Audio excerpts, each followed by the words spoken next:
inédito debate online entre candidatos a presidente da República, promovido pela Folha de São Paulo e pelo UOL.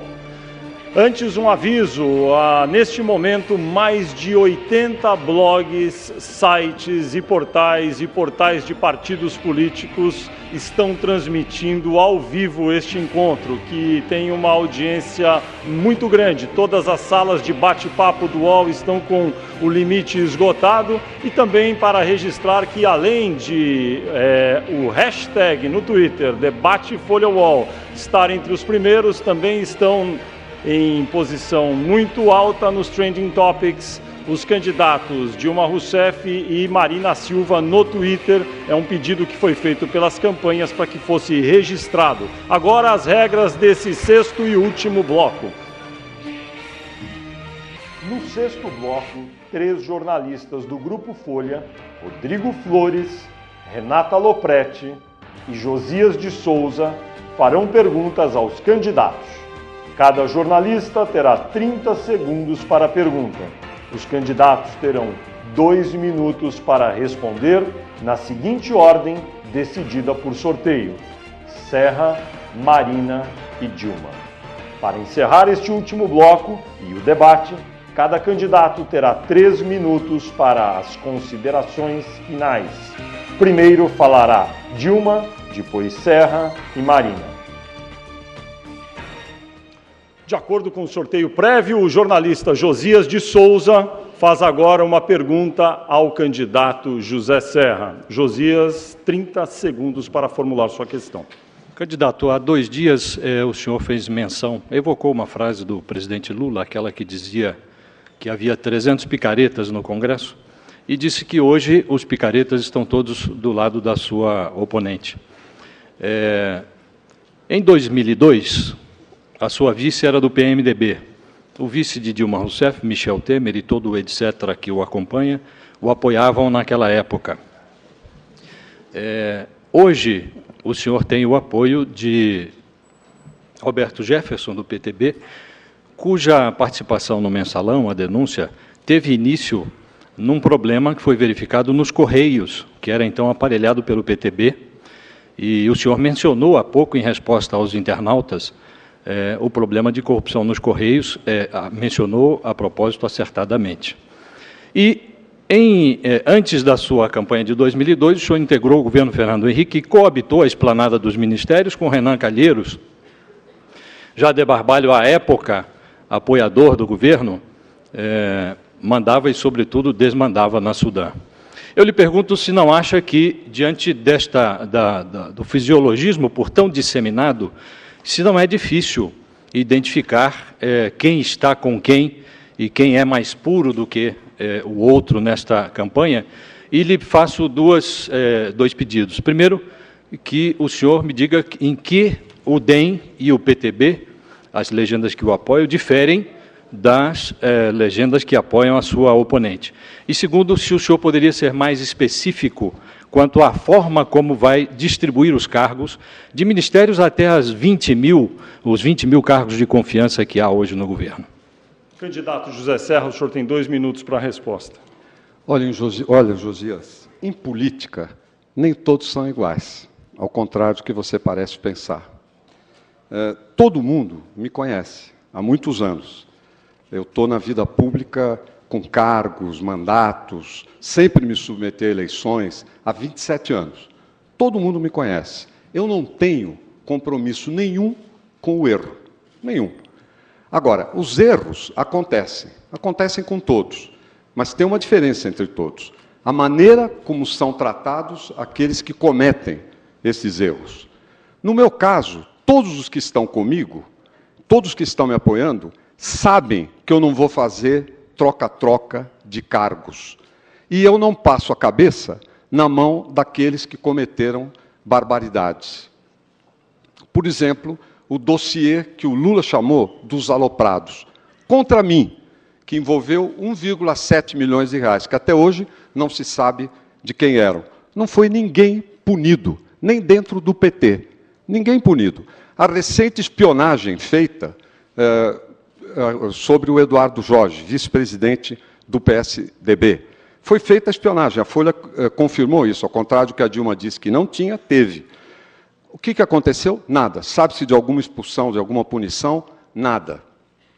O Roberto Jefferson, eu tive relação com ele como parlamentar e quando ministro da Saúde.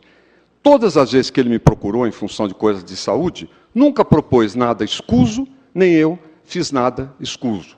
E também foi ele quem denunciou o mensalão, né? Isso está, inclusive, na primeira página da Folha. O presidente Lula, 4 ou 5 ministros, reconhecem que ele advertiu a respeito do mensalão. Na verdade, foi ele que denunciou. O Zé Dirceu, que, segundo o Ministério Público, foi o chefe da quadrilha, não só foi punido pelo Congresso, mas do ponto de vista partidário... Candidato José Serra, obrigado por sua resposta. Agora, a jornalista Renata Lopretti fará uma pergunta à candidata Marina Silva. Senadora, boa tarde. A senhora sempre falou muito claramente a respeito da influência do presidente Lula na sua vida, na sua trajetória política, dentro do PT, e depois como ministra do Meio Ambiente. As pesquisas todas indicam, senadora, que se houver segundo turno nessa eleição, sem prejuízo dos seus méritos, a senhora não deve estar nele. Então, eu queria lhe fazer uma pergunta e queria lhe pedir que me respondesse de uma maneira muito direta. Se o presidente Lula lhe pedir, a senhora apoiará Dilma Rousseff? Candidata Marina Silva, a senhora tem 2 minutos para a sua resposta. Olha, Renata, eu vou repetir para você de forma muito objetiva. Segundo turno, a gente discute no segundo turno. E, obviamente, que eu tenho dito que a diferença nessas eleições é o projeto que eu estou representando. Nós estamos apresentando uma plataforma que apresenta as melhores diretrizes para a educação, para a saúde, para a segurança, que não foram resolvidos adequadamente nos 2 governos. E nós estamos apresentando uma visão de desenvolvimento que faz um diálogo entre economia e ecologia, coisa que não está representada nos 2 projetos. Eu tenho dito que não encontro muita diferença entre o governador Serra e a ministra Dilma. E por que eu não encontro essa diferença? Vou primeiro para os méritos. Ambos são bons gerentes, ambos são muito bons na esgrima, mas, infelizmente, não foram capazes de atualizar seus pensamentos em relação aos grandes desafios desse século. Eu vou te responder muito objetivamente. Segundo turno, eu discuto no segundo turno.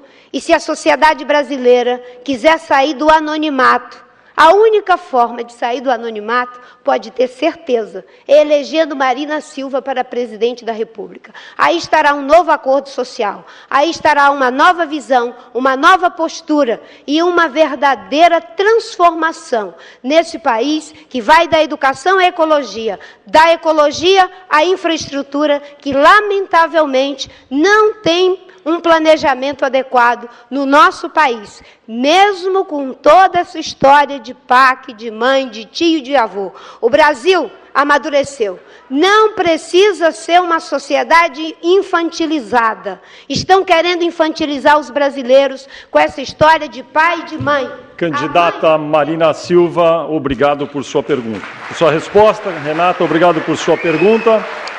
Agora o jornalista Rodrigo Flores faz a pergunta para a candidata Dilma Rousseff. Rodrigo, 30 segundos. Bom dia, candidata Dilma. A minha pergunta é sobre saúde, mas não exatamente sobre saúde pública. Eu queria saber como anda a saúde de quem pode vir a ser a primeira mulher presidente do Brasil. No ano passado, a senhora foi operada de um câncer, passou por uma pequena cirurgia e, em seguida, por quimioterapia durante 4 meses. Diante disso, eu pergunto para a senhora, como tem sido a sua rotina? Como anda a sua saúde? A senhora tem passado por exames? Com que frequência a senhora tem consultado o médico? Se a senhora vem tomando remédios? O que os médicos recomendam para a senhora? Rodrigo, essa questão é uma questão muito interessante. Assim como eu, milhões hoje de brasileiros e de brasileiras passaram por esse processo. E eu tive uma oportunidade assim fantástica. As pessoas se aproximarem de mim não só me dar santinho, me dar um terço, ou falar que estão orando por mim, mas falar uma coisa que é muito importante que quem passou pelo que eu passei fale. O câncer é uma doença curável, principalmente quando ele é detectado logo no início. Daí porque, inclusive, na saúde, eu tenho proposto os centros de referência para a prevenção do câncer. Porque eu acredito que hoje nós temos de acabar com esse preconceito que cerca essa doença, que é o preconceito que acha que a pessoa passa o tempo todo cheia de remédio. Você não passa o tempo todo cheia de remédio. Praticamente, você não toma remédio, você faz o acompanhamento de saúde que é pedido no protocolo. Porque tem protocolos que você tem de seguir. No meu caso, me cercaram de cuidados e me deram para cumprir esses protocolos que eu cumpri. Eu me considero hoje plenamente restabelecida. Aliás, duvido que alguém com algum processo de saúde podia enfrentar uma campanha presidencial, que é algo, gente, de fato, a gente escala todo dia o Everest. Então, eu até te agradeço, porque é uma oportunidade de eu dizer para quem está me ouvindo, né, quem está nos escutando na internet, olha, essa é uma doença que a gente não pode ter mais preconceito com ela. Ela é uma doença curável.